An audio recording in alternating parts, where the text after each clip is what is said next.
Hey everybody, welcome to CastorsCorner.com. I am your host Khalil here on our live toy of the day. We're so happy that you could join us tonight for another live toy of the day. Make sure to go to CastorsCorner.com for a full gallery of this figure, as well as our archive of past toy of the days. And you can follow us. We are at Castors Corner on all social media: Twitter, Facebook, Instagram, TikTok. I haven't used it enough lately. And go check out the Cornercast podcast. Cornercast podcast is on Apple Podcasts this week with our friend MJ from Total Toy Recon. And last week was with our friend Vincent from Vasco Toys. Two great conversations, very different from each other, but both very fun to listen to. In fact, I just got a review, so I have to say it must have been good. So tonight I get to wrap up Shang Chi, and I admit that I kind of forgot about it because I have these piles everywhere in the room of different toys, and this one, although it's pretty large, got lost in the shuffle. And so I've been dying to put these guys into the archive, or what I'm starting to call the archive. And I thought we needed to do one more figure. So not much is known about this toy, really. It looks like something out of Never-Ending Story, but it is definitely from the Shang-Chi movie. And so we don't know anything about it. We just know it is called the Great Protector. He is fierce and loyal. He or she, this giant dragon here, will be part of the movie. And I have some theories. I really do. There's not a lot of articulation here. It is a rather large character. It can stand on its own like this in the long form. Tail kind of helps balance him out.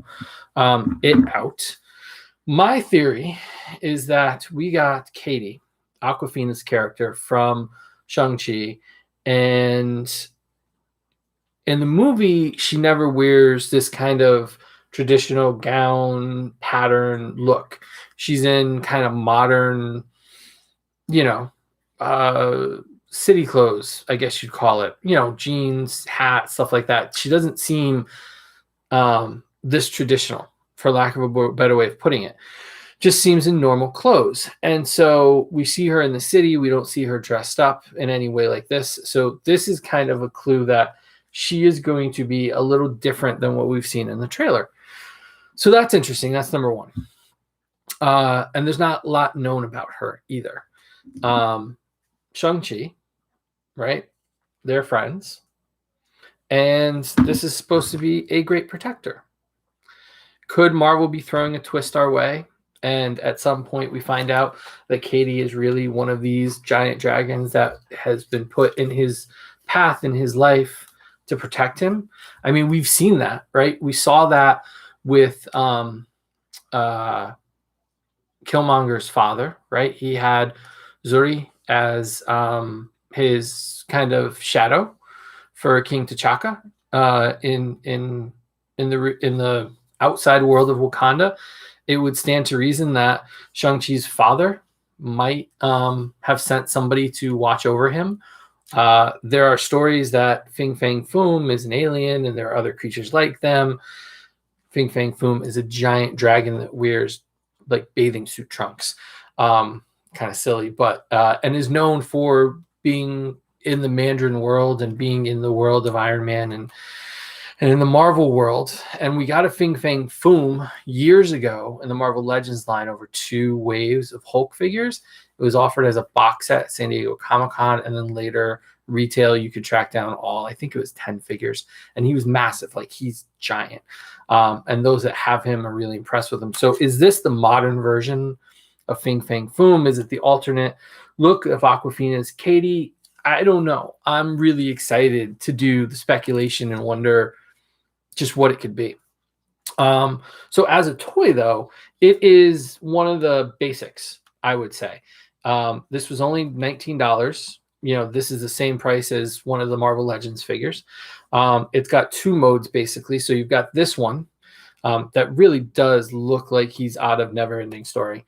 And the other mode is you flip the tail up, flip the legs back like that. Arms can go down, head can go down, and he can stand and look at you like that. So those are the two modes for the dragon. And I like, look, for a very simply painted toy, for a very simply designed figure, like the sculpting on it, the detail work on it, I honestly might, I don't know. The toy person in me would like to take a dry brush to this whole thing and give it a little more detail, touch up the red that kind of fades out over, like I don't think you can kind of see how the red kind of fades out, but it kind of looks like somebody didn't mean to let it fade out that way. Like it's an abrupt fade out. And so there's part of me that really would love to get another one of these because I've got that OCD where I can't do adjustments to my first figure. So if I'm going to do any adjustments or paint or swap parts or things like that, I need another one. I've got a little OCD about it because my figures goes in bags and the bags goes in boxes and the boxes go on shelves and they get organized really well. Because I lose things. I do. I really do. I would just 2 years ago, I was away on a business trip and I was going to have a lot of downtime after the conference was over. So I took a bunch of toys with me. I threw them in Ziploc bags, threw them all together. And my first night in the hotel room, I lost one of the pieces. And it was a very, very tiny little piece. It was not worth buying another figure for because I didn't really like the movie. I liked the character. I didn't really like the movie. And the part was rather insignificant. And I obsessed over it for weeks and went back and forth and back and forth and back and forth whether or not I was going to buy another one just to replace that missing part. And it got lost in the shuffle of things. And recently in my big organization binge, I found it. I just dumped the bag on my bed as I was sorting through them. And there it just popped out of a random bag that wasn't even with the other parts. So it was one of those moments where like my little OC, because when I pulled out the bag and I saw the character, I was like, oh, I'm missing that part. This is really going to bug me. Should I track down another one? And then lo and behold, it just popped out of the bag. So I've learned that my OCD keeps the anxiety down.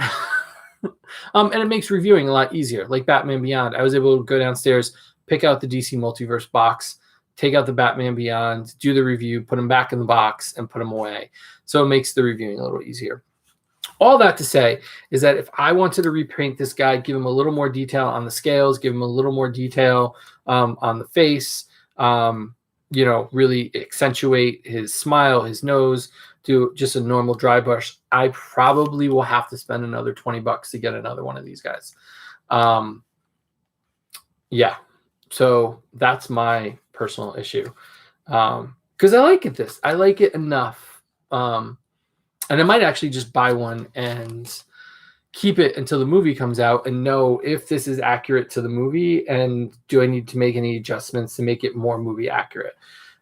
Because by the time the movie comes out in the fall, late summer, fall, these things probably won't be on the shelf anymore. So, and I have a feeling Marvel Legends collectors, I have a feeling you're going to want these. So that's just my 2 cents. So the Great Protector. Is it a character we've already seen? Is it a character we haven't met yet? Is it a character that's going to be integral to the Marvel Universe? Are we going to go on a space adventure with dragons from space, from another planet? I don't know, but I think we're going to find out. So there's my review of the Great Protector. And you can go back and check out. We took a look at all the figures in the Shang Chi wave, from the movie figures to the 2 comic figures to the Build-A-Figure.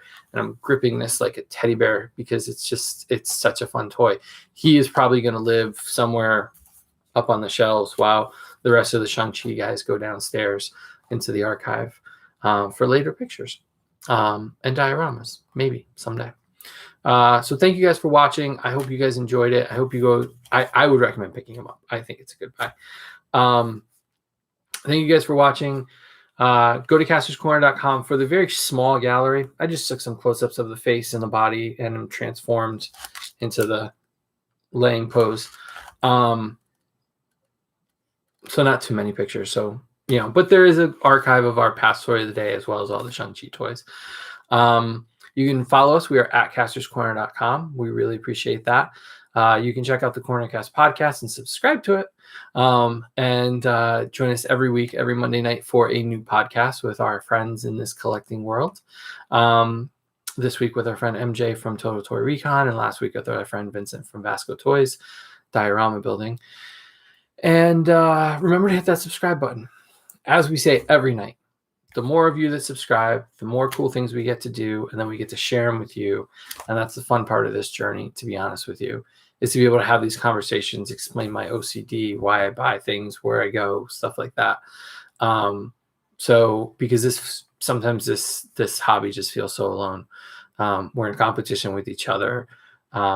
We always want the best. We always want the most. We always want the elusive thing. And sometimes we forget that there are others out there like us, and it doesn't always have to be that much of a competition.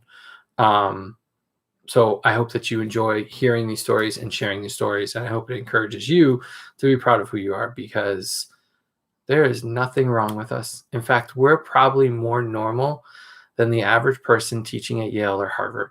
And I can honestly say that. Thank you guys for watching. Hope you guys go and check out casterscorner.com for more looks at this guy.